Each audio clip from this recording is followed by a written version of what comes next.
Baik, bismillahirrahmanirrahim. Alhamdulillah. Wassalatu wassalamu ala Rasulillah wa ala alihi wa sahbihi wa man walah. Amma ba'd. Selesai kita dari muqaddimah, bahwasanya dalam muqaddimah yang terakhir penjabaran berkaitan dengan makna tauhid dan penjabaran akan bahayanya kesyirikan. Di mana kesimpulannya adalah untuk agar kita dapat terhindar dari kesyirikan itu adalah dengan mengetahui apa itu kesyirikan dan bagaimana kesyirikan itu terjadi. Dan seperti apa kesyirikan yang terjadi di masa diutusnya Nabi kita Muhammad sallallahu alaihi wasallam. Jadi min bab ma'rifatus syarr, sebagaimana yang telah lalu dalam muqaddimah pertemuan kajian Qawaidul Arba' ini, yaitu pentingnya untuk mengetahui permasalahan-permasalahan yang menjadi lawan dari tauhid itu sendiri. Wa dzalika bi ma'rifati arba'i qawaida, dan dengan itu agar kamu bisa terjaga terhindar dari kesyirikan, salah satunya adalah dengan kamu mengetahui 4 kaidah yang disebutkan oleh Allah Subhanahu wa taala dalam kitabnya. Kemudian dipaparkan oleh Syekhul Islam Muhammad bin Abdul Wahhab rahimahullah, al-qaidatul ula, kaidah yang pertama. Dan kita masuk dalam bagian yang kedua dari keseluruhan pembahasan global terhadap risalah Al-Qawaidul Arba', di mana risalah Al-Qawaidul Arba' ini terbagi menjadi 3. Muqaddimah, kemudian al-mas'alatul ula, terangkum padanya 3 kaidah, al-qaidatul ula, kaidah yang pertama, kaidah yang kedua, dan kaidah yang ketiga. Kemudian diakhiri dengan al-mas'alatu tsaniyah, yaitu kaidah yang keempat. Naam. Kita masuk dalam bagian yang kedua dari keseluruhan risalah ini, yaitu al-mas'alatul ula, permasalahan yang pertama, ma'rifatu hal al-musyrikina al-awwalin, pengetahuan terhadap keadaan kaum musyrikin yang terdahulu. Qala al-Imam Muhammad bin Abdul Wahhab rahimahullah, al-qaidatul ula, kaidah yang pertama, أن تعلم أن الكفار الذين قاتلهم رسول الله صلى الله عليه وسلم مقرون بأن الله تعالى هو الخالق الرازق المحيي المميت المدبر لجميع الأمور. Kaidah yang pertama penting untuk engkau ketahui bahwasanya orang-orang kafir yang telah diperangi oleh Rasul sallallahu alaihi wasallam, yang dengannya jihad itu ditegakkan, yang dengannya darah itu ditumpahkan, hakikat mereka itu muqirruna, mereka mengikrarkan. Mengikrarkan apa? Bi anallaha ta'ala huwal khaliq, bahwasanya Allah Ta'ala itulah sang pencipta, bahwasanya Allah Subhanahu wa taala itulah sang pemberi rezeki, bahwasanya Allah Subhanahu wa taala itulah zat yang satu-satunya yang menghidupkan dan mematikan dan mengatur segala urusan alam semesta ini. Maksud dari muallif rahimahullahu taala, penting untuk kalian ketahui, penting untuk kalian sadari, ini loh keadaan orang-orang musyrik di zaman dahulu yang diperangi oleh Rasul sallallahu alaihi wasallam, yang dengannya diputus silaturahmi, yang dengannya ditegakkan jihad, yang dengannya ditumpahkan darah, yang dengannya dibuat yatim anak-anak dan dibuat janda menjanda para wanita. Seperti ini keyakinan akidah mereka, yaitu mengikrarkan, meyakini terhadap perkara-perkara rububiyah, terhadap tauhid rububiyah, yaitu menunggalkan Allah Subhanahu wa taala dalam perkara-perkara yang menjadi kekhususan perbuatan Allah Subhanahu wa taala, menciptakan, memberi rizki, menghidupkan, mematikan, mengatur alam semesta. Mereka seluruhnya mengakui bahwasanya Allah sajalah Allah, Rabbnya Ibrahim, Rabbnya Musa, Rabbnya Isa, dan Rabbnya mereka semua, yang memiliki hak satu-satunya untuk melakukan perbuatan-perbuatan tersebut. Tidak ada sedikit pun mereka meyakini bahwasanya patung-patung, pohon-pohon, prasasti-prasasti, monumen-monumen yang mereka agungkan itu menciptakan mereka, memberi rezeki mereka, menghidupkan, mematikan mereka. Tidak sedikit pun. Kesimpulannya, pengikraran terhadap tauhid rububiyah itu tidaklah cukup. Pengikraran seseorang terhadap tauhid rububiyah itu tidaklah cukup. Karena tauhid ar-rububiyah, al-iqrar bitauhid ar-rububiyah, pengikraran diri dengan tauhid rububiyah itu yastalzim, melazimkan pengikraran diri terhadap tauhid al-uluhiyah. Jadi tidak cukup kamu mengikrarkan diri, mengakui bahwasanya Allah itu sang pencipta, sang pemberi rezeki, kecuali dengan kamu sertai dengan pengakuan dan keyakinan dan pengikraran bahwasanya Allah pula lah satu-satunya zat yang berhak untuk diibadahi, yang berhak untuk dipalingkan segala bentuk dan jenis peribadatan itu kepadanya.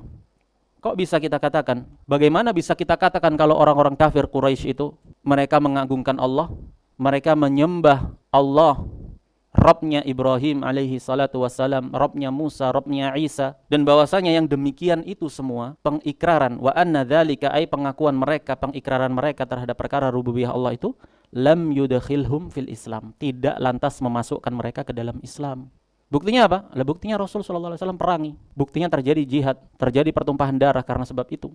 Apa dalilnya? Kalau mereka itu mengagungkan Allah, persaksian dari Rabbul Alamin, persaksian dari Allah sendiri. Allah firmankan di dalam surat Yunus ini, "Qul may yarzuqukum minas sama'i wal ard." Katakanlah wahai Nabi Allah kepada orang-orang kafir Quraisy itu. Ajak mereka untuk beradu argumentasi. Ingatkan mereka, katakan kepada mereka apa? Man yarzuqukum minas sama'i wal ard. Siapa yang memberikan rizki kepada kalian di langit maupun di bumi? Amma yamliku sam'a wal absar. Siapa pula yang memiliki pendengaran dan penglihatan, yang mentakdirkan memberikan kalian penglihatan dan pendengaran? Wa may yukhrijul hayya minal mayyit. Siapa yang menghidupkan, mengeluarkan sesuatu yang hidup dari sebelumnya dia mati? Wa may yukhrijul mayyita minal hayy. Begitu pula mengeluarkan yang mati dari yang hidup. Wa may yudabbirul amra. Dan siapa yang mentadbir, mengatur segala urusan. Ar-rizq, memberikan rizki, mentakdirkan penciptaan pendengaran dan penglihatan, menghidupkan dan mematikan, mengatur alam semesta. Ini termasuk perkara rububiyah yang berkaitan dengan kekhususan perbuatan Allah Subhanahu wa taala. Dalam artian enggak ada makhluk yang berserikat padanya, enggak mampu, enggak ada yang bisa kecuali Allah, dan ini diakui oleh orang-orang kafir. Maka kalau gitu wahai Nabi Allah, katakan kepada mereka orang-orang kafir Quraisy, siapa yang melakukan perkara-perkara tersebut? Siapa yang melakukan perkara-perkara itu? Fasayaqulunallah. Niscaya mereka itu semua akan mengatakan Allah. Ini siapa yang mengatakan? Persaksian siapa ini? Allah Subhanahu wa taala. Ini firman Allah Subhanahu wa taala. Katakan kepada mereka itu, niscaya mereka akan mengatakan fasayaqulunallah.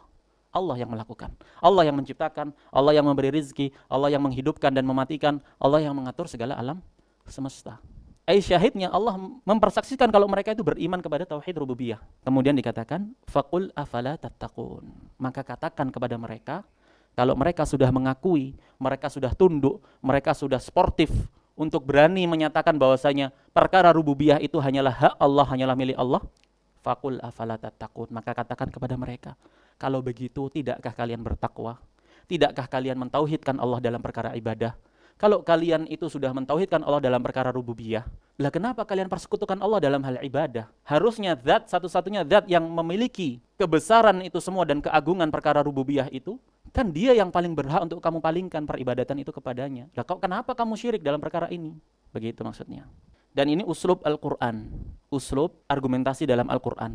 Pengilzaman. Apa pengilzaman itu? Pengharusan terhadap persaksian tauhid la ilaha illallah atau persaksian tauhid uluhiyah atas pengakuan terhadap tauhid ar-rububiyah. Perintah pertama dalam urut-urutan mushaf, ya ayuhan nasu u'budu rabbakum. Wahai sekalian manusia, u'budu rabbakum, ibadahilah Rabb kalian. Dan ibadah itu maknanya adalah tauhidkan Rabb kalian dalam perkara ibadah, ifradullahi bil ibadah. Tunggalkan Allah, palingkan segala bentuk dan jenis peribadatan itu hanya untuk Allah. Karena itu Rabb kalian yang memiliki kekhususan rububiyah, dan itu kalian akui. U'budu rabbakumul ladzi khalaqakum walladzina min qablikum. Rabb kalian yang telah menciptakan kalian. Yang kalian itu dengan keyakinan mutlak, tanpa keraguan sedikit pun padanya, bahwasanya pohon-pohon, patung-patung, berhala-berhala itu enggak ada campur tangan dalam penciptaan kalian. Kalian akui kalau cuma Allah saja yang menciptakan. U'budu rabbakumul ladzi khalaqakum walladzina min qablikum. Juga orang-orang yang sebelum kalian yang menciptakan Allah. Apa tujuannya? La'allakum tattaqun. Ya ayuhan nasu u'budu rabbakumul ladzi khalaqakum walladzina min qablikum la'allakum tattaqun. Semoga dengan itu agar kalian itu menjadi orang yang bertakwa. Yaitu merealisasikan tauhid uluhiyah. Faqul afala tattaqun, maka katakan tidakkah kalian bertakwa? Tidakkah kalian merealisasikan bentuk takwa yaitu tauhid uluhiyah kepada Allah?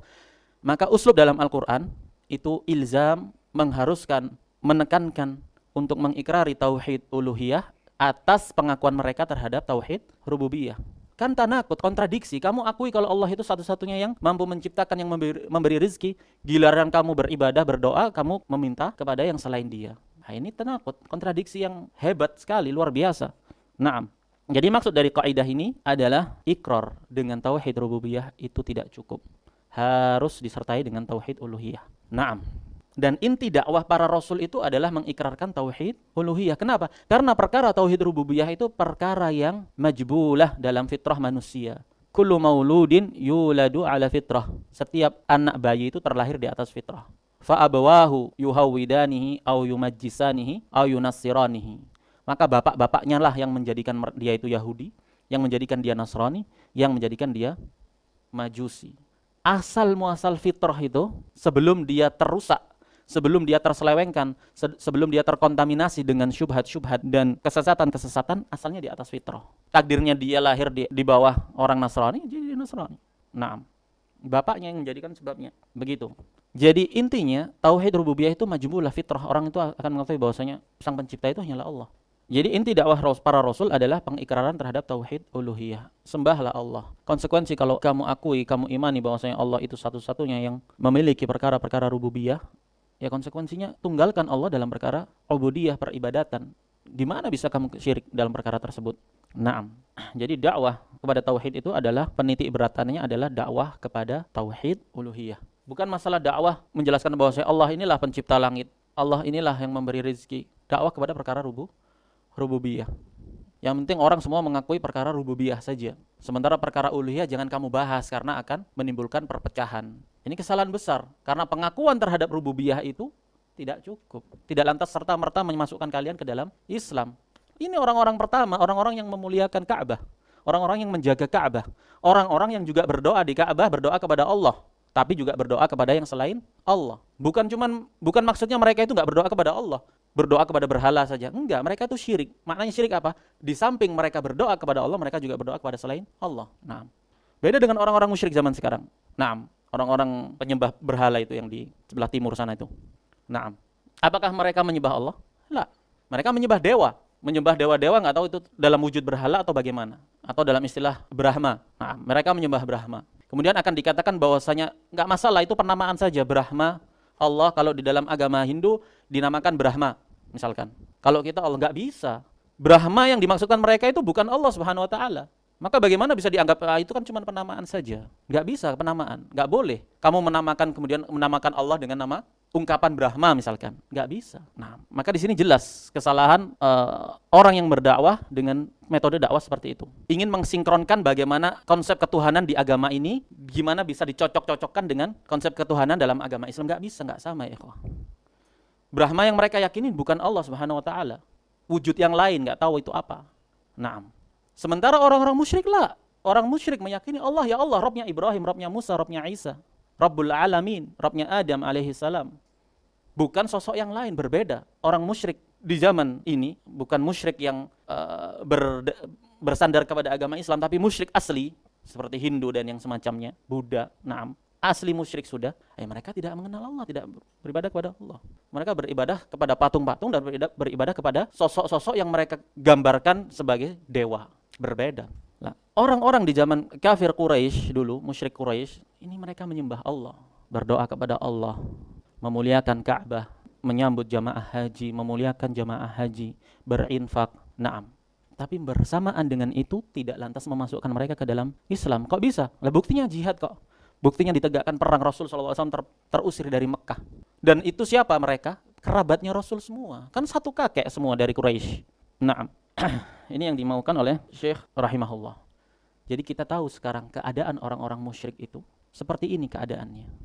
Hujahnya orang-orang musyrik di zaman ini, kita lu nggak menyembah patung, kita nggak menyembah patung, kita cuman berwasilah saja kepada wali ini, kepada mayit ini kan orang soleh misalkan, kepada pohon ini kan keramat misalkan. Kita jadikan mereka sebagai perantara saja untuk mendekatkan atau mengabulkan hajat kita, menyampaikannya kepada Allah Subhanahu Wa Taala. Kok kalian samakan kita dengan orang musyrik Quraisy? Berarti Anda tidak mengerti sejarah Islam. Lihat ini loh, kriteria orang Quraisy, musyrik Quraisy itu seperti ini. Allah sendiri yang persaksikan, fasayaqulunallah. Niscaya mereka akan mengatakan Allah. Faqul afala tattaqun. Maka katakanlah, tidakkah kalian itu bertakwa, mentauhidkan Allah dalam perkara uluhiyah. Naam. Kemudian beralih ke kaidah yang kedua, al-qaidatut tsaniyah. Kaidah yang kedua. Ketika mereka mengatakan, loh kami ini tidak menyembah patung-patung, tidak menyembah berhala, dibantah oleh Syekh Muhammad bin Abdul Wahab, ini loh keadaannya kafir Quraisy, sama. Kemudian mereka cari pembenaran lagi. Oh enggak, kami ini enggak menyembah langsung, kami ini hanya mencari wasilah perantara saja. Kami kan orang-orang berdosa, kami ini orang-orang yang banyak dosa. Sementara wali-wali ini, mayit-mayit ini, kuburan-kuburan ini itu kuburannya orang-orang soleh yang punya kedudukan di sisi Allah. Jadi beda kita sama Quraisy. Al-qa'idatu tsaniyah, kaidah yang kedua dipaparkan oleh Syekhul Islam Muhammad bin Abdul Wahhab rahimahullah, annahum yaqulun, bahwasanya orang-orang musyrik itu loh berkata, yaitu musyrik generasi pertama di zaman Nabi SAW. Annahum yaqulun, bahwasanya mereka berkata, ma da'awnahum, kita tidak berdoa kepada mereka, berhala-berhala tersebut, wa tawajjahna ilaihim, tidak pula kita menghadapkan diri kepada mereka, illa, kecuali cuma li talabil qurbati wasyafa'ah, kecuali dalam rangka kita ini hanya mencari kedekatan kepada Allah atau mencari syafaat agar mereka memberikan kita itu rekomendasi syafaat. Nah, ini asal usul kesyirikannya kaum musyrikin itu seperti ini. Ai, keyakinan dari sisi al-wasithah, perantara saja. Mereka nggak menyembah orang-orang tersebut, nggak menyembah berhala-berhala tersebut, tapi cuman menjadikan mereka itu perantara, wasilah yang menjembatani mereka kepada Allah Subhanahu wa taala. Katanya Syekh, hujahnya mereka, ma da'awnahum wa tawajjahna ilaihim illa li talabil qurbati wasyafa'ah. Berarti kan nggak menyembah langsung, cuman menjadikan perantara saja. Fadalilul qurbati qauluhu ta'ala. Dalilnya kalau mereka itu cuman mencari kedekatan, karena orang-orang soleh ini orang-orang yang punya amalan dan pasti dekat di sisi Allah, maka kalau kita mendekatkan kepada orang-orang soleh, kalau kita mendekatkan diri kepada orang-orang soleh itu, insya Allah kita juga akan tertular untuk dekat kepada Allah. Kalau kita langsung mendekatkan diri kepada Allah, nggak bisa, kita ini orang-orang pendosa. Itu pola pikir mereka. Jadi kita cari dulu wasilah lah, orang yang dekat. Fadalilul qurbati qauluhu ta'ala, persaksian dari Allah Subhanahu wa ta'ala.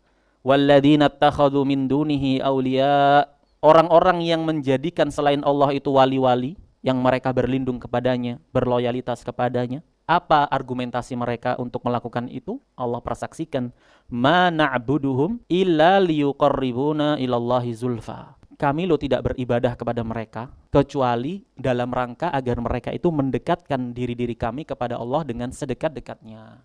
Mereka akui bahwasanya mereka beribadah kepada wali-wali tersebut. Ma na'buduhum, kita tidak beribadah kepada mereka kecuali, berarti kan ana beribadah kepada mereka dalam rangka untuk agar mereka itu mendekatkan kita kepada Allah. Mereka mengakui syahidina ala anfusihim bil kufur. Hanya saja kita nggak nyembah mereka, kita jadikan mereka sebagai perantara untuk mendekatkan diri kepada Allah. Ma na'buduhum illa liyuqarribuna ilallahi zulfa. Kita tidak menyembah mereka kecuali dalam rangka agar mereka mendekatkan diri-diri kami kepada Allah dengan sedekat-dekatnya. Lalu kata Allah, innallaha yahkumu bainahum fima hum fihi yakhtalifun. Sesungguhnya Allah itu akan menegakkan hukum di antara mereka, menghakimi di antara mereka, fima hum fihi yakhtalifun, pada apa yang mereka itu perselisihkan. Innallaha la yahdi man huwa kadzibun kafar. Kemudian Allah katakan, sesungguhnya Allah tidak memberikan hidayah kepada orang yang pendusta lagi kufur. Allah sebutkan di sini perbuatan mereka dengan kekufuran. Perbuatan mereka yang mengambil wali-wali selain Allah, yang mereka mendekatkan diri kepada wali-wali tersebut agar wali-wali itu menjembatani mereka untuk dekat kepada Allah. Allah persaksikan perbuatan itu adalah perbuatan kufur. Innallaha la yahdi man huwa kadzibun kafar. Siapa kadzibun kafar? Ya ini orang-orang yang mengambil selain Allah wali-wali. Berarti sama enggak dalilnya? Kalau kamu tanya, lu ini kan wali orang-orang soleh. Apa yang terjadi di masa Syekh, argumentasi mereka ternyata sama. Dan apa yang terjadi di masa ini pun kalau antum tanya, argumentasi mereka pun akan sama. Naam.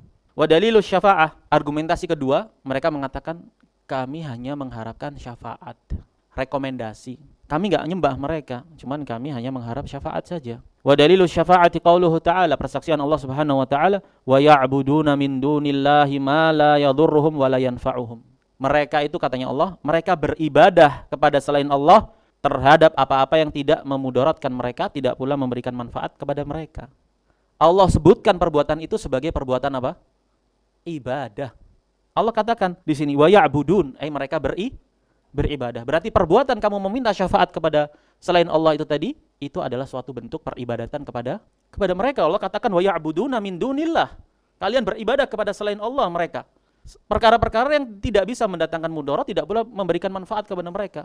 Walaupun kalian berargumentasi, loh kami ini enggak beribadah, kami hanya meminta syafaat. Kami enggak sujud ke kuburan-kuburan itu, kami enggak sujud ke pohon-pohon itu. Nah, tapi Allah katakan wa ya'budun, itu adalah suatu bentuk peribadatan. Wa yaquluna haula'i syufa'auna 'indallah, dan mereka berargumentasi, beralasan mereka itu orang-orang yang kami mendekatkan diri kepada mereka, kuburan-kuburan, monumen-monumen yang disakralkan, pohon-pohon yang dikeramatkan. Mereka itu adalah pemberi syafaat di sisi kami, pemberi syafaat bagi kami di sisi Allah. berarti keyakinan mereka itu hanyalah keyakinan dalam perkara wasilah saja, bukan menyembah kepada sosok-sosok tadi yang selain Allah. Mereka hanya mengambil sebagai wasilah saja. Tapi walaupun begitu, Allah hukumi perbuatan mereka itu dengan peribadatan kepada selain Allah, berarti sama. Ini keadaannya orang-orang musyrik kapan? Di zaman Nabi SAW. Nah, ternyata argumentasi kalian itu sama persis. Kalau begitu bagaimana hukumnya? Kan begitu. Nanti dibuka sama Syekh. Naam. Baik, kita cukupkan sampai di sini. Naktafi bihadzal qadar. Subhanakallahumma wa bihamdika asyhadu an la ilaha illa anta astaghfiruka wa atubu ilaik. Orang-orang awam di masa ini, bayangan mereka itu orang-orang musyrik Quraisy itu sujud ke patung-patung kayak orang-orang Hindu di masa ini. Lah, orang-orang musyrik Quraisy itu kayak gitu keadaannya. Kesyirikan mereka itu dalam wasilah saja. Adapun mereka mengagungkan Allah Subhanahu wa taala. Siapa nama bapaknya Nabi? Abdullah, hambanya Allah. Nah, mengagungkan mereka, mengagungkan Allah Subhanahu wa taala. Ketika Abraham datang untuk untuk menyerang Ka'bah, Abdul Muthalib keluar, fungsikan semua ke balik gunung. Adapun Ka'bah ini ada Robnya sendiri yang akan menjaganya. Menunjukkan keyakinan Abdul Muthalib yang waktu itu ya musyrik kan. Ini ada Robnya, ini Ka'bah ini Allah yang punya, Allah yang akan jaga. Bukan kayak orang sekarang, musyrik yang sekarang ini. Bukan musyrik yang menisbatkan kepada Islam loh ya. Tapi musyrik asli kayak Hindu, Buddha. Ini sudah asal syirik sudah. Gak ada runtutannya kalau dengan agama samawat, agama samawi. Nah, beda. Yang kayak gitu ya jelas jauh lebih parah. Maksudnya begitu. Jadi jangan kamu bayangkan orang-orang musyrik Quraisy itu kayak orang-orang Hindu Buddha ini. Enggak. Mereka lebih dekat kepada orang-orang yang menisbatkan diri ke dalam Islam itu sendiri sebenarnya. Makanya dijelaskan kan dalam pertemuan yang sebelumnya itu, kalamnya Syekh Saleh Al-Syekh. Kan berat untuk kemudian kita katakan loh ini orang menisbatkan dirinya ke Islam kok. Tampilannya tampilan Islam, tampilan begini, tapi masa mau dikatakan syirik. Baik. Tafadhol.